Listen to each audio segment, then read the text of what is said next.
Bill want to make an announcement, I believe, quickly, and then we'll be coming back up, inshallah. It should only take a minute. You heard, Brother Imam earlier in the meeting mentioned about the economics and the importance of it. You know that Imam Deen Mohammed, not only was he a spiritual person, but he was a businessman. Right. And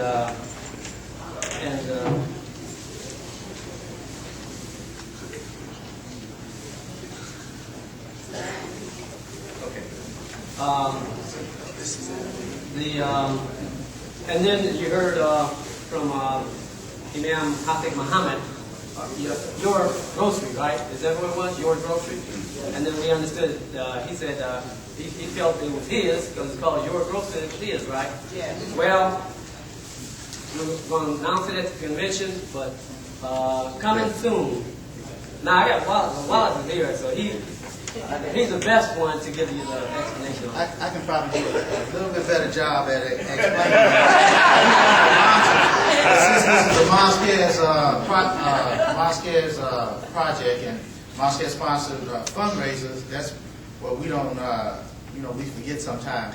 That Imam Muhammad, being the son of the Honorable Elijah Muhammad, you all know, and can just history testifies to the success and the type of businessman Honorable Elijah Muhammad was, and also the type of businessman that Imam Deen Mohammed was. And up to the day he passed, his businesses were successful and also thrived. And quiet as kept, which is what the public world, because we weren't in the public eye, Imam Muhammad they call him quiet style, and he did his work in the community, and he wasn't interested in a whole lot of public attention. So a lot of his work and great works were going under the radar. And I agree with the Imam that said that he had some pressure on him, but Imam Muhammad, he had a spirit and a will that was greater than this physical burden that we call a burden. I saw Imam Muhammad, he didn't like pain pills. And I know he had to slip this in his back, and he dealt with pain and lived with pain constantly, but always kept a pleasant look and a smile and friendly, and he could laugh and joke at times when, if I was suffering that type of pain, I wouldn't get out of bed, because I probably couldn't, I didn't have the strength. So Imam Muhammad was an exceptional man, so only Allah knows why he took him when he did take him. And I don't think any of us had the power to take Imam Muhammad or to weaken him. I'm a witness to it. So on that note, Imam Muhammad was full of business and industry, and me being his son, he instilled that in me. My wife sometimes teases me, and she try to label me with the world labels. They say obsessive compulsive, that you don't let up. And when I reflect, I find solace in the fact that my father used to do the same thing. You see him working, and you'll be living your life, and it's like the clock stopped on him. He'd be in the same spot, in the same work. There's more stuff moved around, but the sun will come up and go down, and he'll still be on the job. And that's the way I am.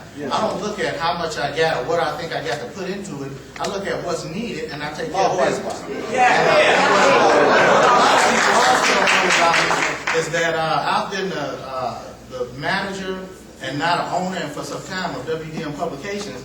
And you haven't heard us whine or cry about any problems of losses or failures. We try to help and support the communities. And the Imam that was mentioning Imam Muhammad, Imam Yusuf Ramadan, how Imam Muhammad would encourage you to be strong and stand up.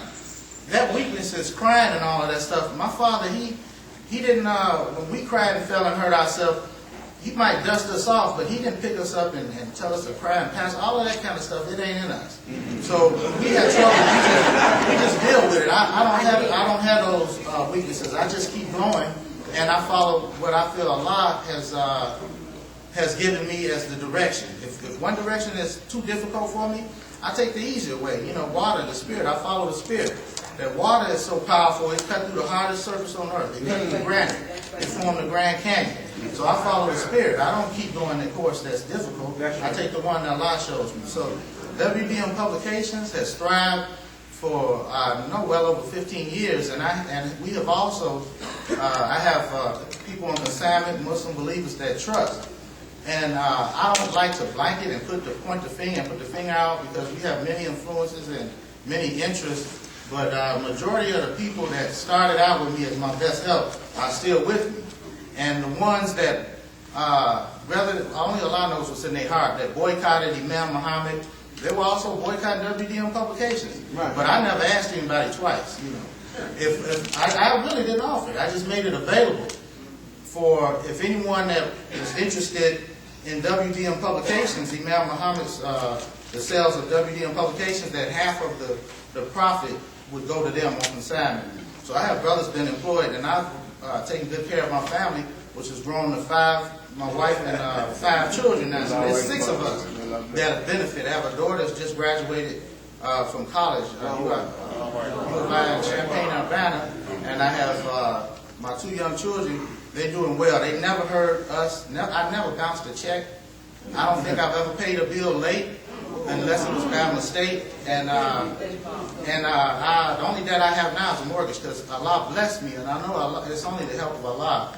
Because just before the market crashed, Allah blessed my wife and I to sell the house. See, when you trust Allah, Allah is with you all the way. He don't leave you at no point. So Allah is with us all the way. We were able to sell our house for twice the purchasing price. And I joke with people about having that check in the bank, and I said I'll sleep with one eye open and look to see if my wife was sleeping.